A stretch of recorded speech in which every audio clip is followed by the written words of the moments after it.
Bonjour, je suis David Petro, je suis pharmacien et aujourd'hui on va décortiquer toutes les informations qui figurent sur une boîte de médicaments et comprendre les informations les plus importantes. Pourquoi faire ? Eh bien parce que les produits de santé, dont les médicaments, ne sont pas des produits anodins et certains n'ont rien à faire dans une pharmacie familiale. On déchiffre ça ensemble. Première chose, on vérifie le nom de la molécule ou le nom commercial qui est inscrit sur la boîte de médicaments. Deuxième point important, c'est la date de péremption sur ce médicament. Vous voyez, elle est inscrite ici.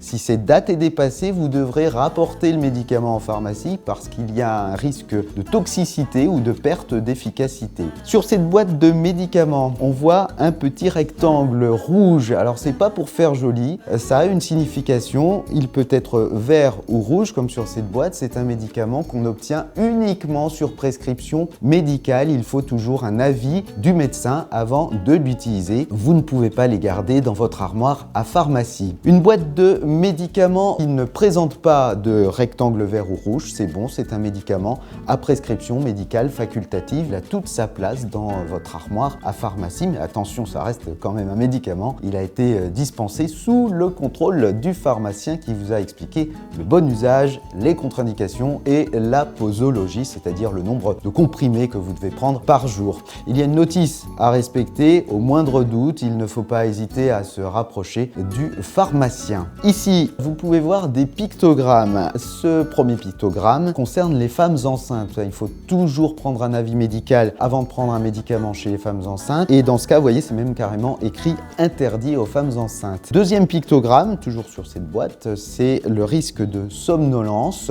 avec un niveau croissant, vert, orange et rouge. Ne prenez pas votre voiture après avoir utilisé un tel médicament, c'est très important. Et puis ensuite, sur les boîtes de médicaments, vous avez également des indications concernant l'âge minimum auquel on peut prendre un médicament. Donc certains médicaments ne peuvent pas être administrés chez l'enfant. Maintenant que vous savez tout sur la boîte de médicaments, on va pouvoir commencer le tri de l'armoire à pharmacie dans le prochain tuto.